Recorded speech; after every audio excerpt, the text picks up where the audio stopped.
The collection that I'm currently building, I started in 2015. So from then on, I started getting all the video games that I have, including Super Nintendo. I'm going for the full North American library, which includes all of the original boxes and manuals as well. And that's really difficult to do because a lot of these boxes and manuals are incredibly hard to find, and when you do find them, they're either in bad condition or they're extremely expensive. There are roughly 720 games that were released in North America for the Super Nintendo, of which I have currently 644. I do have some other variants and some special edition type stuff, so there is a little bit of a difference, but I currently need 102 games left to have the full library. I just added 34 Super Nintendo games to my collection from the Portland Retro Gaming Expo, which is what I'm putting away right now, but I often have to rearrange my collection just to fit new games. And as you can see, that's not very easy. There's not a ton of extra shelf space here, so what I have to do is move all of this stuff out and fill up that spot with more Super Nintendo, and eventually, maybe even today, I'm gonna have to do the same for this shelf down here. I love collecting for the Super Nintendo because not only are there a ton of amazing games on this console, some of my favorite games of all time are on the Super Nintendo, like Donkey Kong Country 1, 2, and 3, Super Mario World. Some of these games are timeless. The other reason I really enjoy it though is because it is such a challenge. I've been very lucky and fortunate to knock a bunch of the really expensive and rare games off of my list, and although I do have quite a few remaining that are going to be incredibly difficult to find, I'm very happy with what I have so far, and I'm hoping that by this time next year, at the next Portland Retro Gaming Expo, I have completed the full set and I am then working on a different library.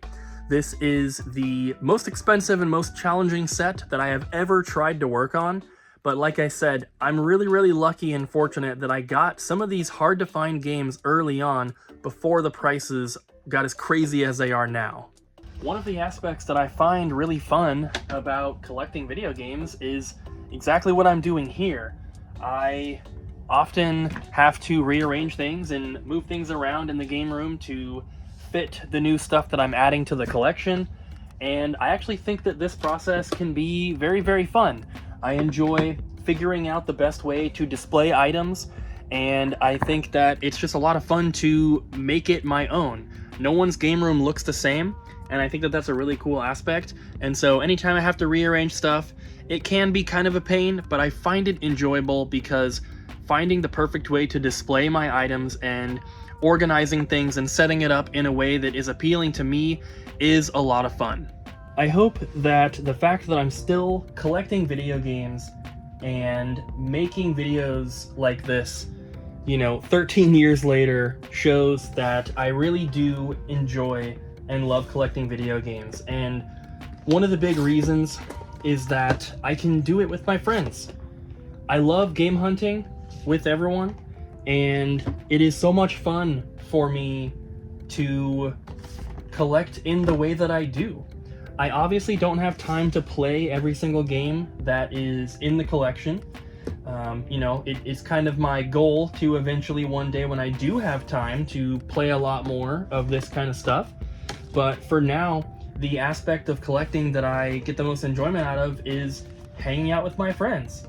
It's going to different game stores, and it's going to conventions, it's taking road trips and checking out other places, and it is just so much fun. I love that I have friends that are into the same thing that I'm into, and it just makes it a lot of fun to hang out, go hunt for some video games, maybe have a game night here at the house where we play a bunch of games together. It is just so much fun, and that is my favorite aspect of collecting video games, is just hanging out with my friends and having fun collecting. Everybody collects differently, and I think that's what makes collecting video games so fun. No one's collection looks the same, no one's collection has the same stuff in it. There's some overlap, obviously, but for the most part, nobody has the same exact collection as somebody else, and the way that everyone collects is different. All of my friends collect differently than I do, and that's what makes it super fun and unique. But when it comes to Super Nintendo specifically, like I mentioned earlier, it is a challenge to go after the full library. A lot of these games are really hard to find, and I think that I've done a pretty good job in tracking a lot of this stuff down, and I'm proud of the collection that I have built. And the way that I have collected it has mostly been in person. If you have the money, anybody can just go on eBay and buy whatever they want. But if you're trying to find everything in person, if you're taking road trips, if you're going to game stores, if you're checking out thrift stores, whatever you're doing, if you're trading with people through Facebook, any way that you can do it, if you're avoiding eBay, I feel like makes it a much more enjoyable experience. And I'm going to keep you guys updated every time I add Super Nintendo games to my collection. I do a series of pickup videos right here on the channel. If you want to check them out, you definitely can. Just make sure you subscribe and turn on notifications. I don't upload too many videos here, but if you go back on the channel, you'll see a bunch of pickup videos, and I always show all the new additions to my collection. And hopefully, like I said, within the next year or so, Super Nintendo will be done. There's always things that need condition upgrades, there's always things that, you know, other player's choice variants or things like that that I can add to the collection, but once I have every Super Nintendo game, I will move on to a different console and focus on something else. Super Nintendo is also not the only set that I'm going for a complete library of. I actually already have 5 other complete libraries in this collection. Nintendo 64 is my favorite console of all time. This is a complete in-box library right here. I also have a complete Virtual Boy set, which is right down here. I have the complete GameCube library here, complete Dreamcast, and complete Wii U. So once I have the full Super Nintendo library, it's not like my collecting is going to be done. I'm thinking about trying to go for the 3DS library, but PS1 is also kind of calling my name. Let me know in the comments which one you think I should do next.